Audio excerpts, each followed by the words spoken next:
माझ्या बर्थडेसाठी माझ्या मुलांनी 2 ग्रीटिंग दिले बघा.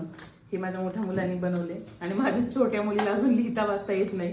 आता ती 3.5 वर्षाची. सो दादाची हेल्पने तिने बनवून घेतले. मी तुम्हाला दाखवते. ये दादा इकडे. हे बघ हे दादानीच लिहिलंय हॅपी बर्थडे आणि उलट बनवलंय. We wish you a happy year and you are the best mom. विशचं स्पेलिंग चुकले दादा. Happy birthday. आणि हे ग्रीटिंग अभिज्ञानी पाहिलं आणि त्याच्यानंतर ती म्हणते की हे फॅमिलीचं आहे. फॅमिली फंक्शन आहे, केक आहे, फॅमिलीचं छान सेलिब्रेट करणारे असं. आणि हे दादाने बनवले माझ्यासाठी. पहिलं मागे हा हो बरं. कुकीज नाही दुसरं. अच्छा पैसे पण दिलेत आईला बघा. 200 रुपीज पण दिले. आणि हे बघा हे असं ग्रीटिंग बनवलंय. एनवलप सारखं बनवलंय. मी दाखवते ओपन करून दादा.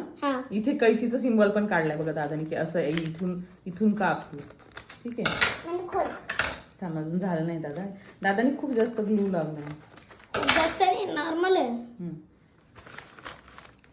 अच्छा ह्याच्यामध्ये पण दोन कप्पे केले दादा तू.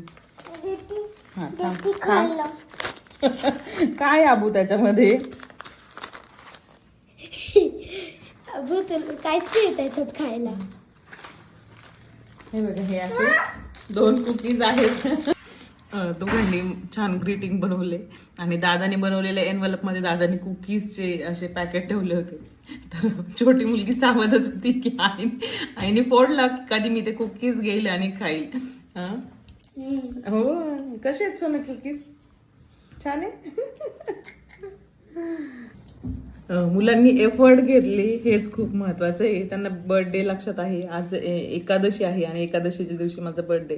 सो माझी खिचडीची तयारी चालू आहे. खिचडी बनवायची आहे. सो असं माझ्या मुलांनी आजचा सकाळ माझा दिवस एकदम स्पेशल बनवलेला आहे. तुमचे मुलं असं स्पेशल काहीतरी बनवतात का मला कमेंटमध्ये नक्की सांगा.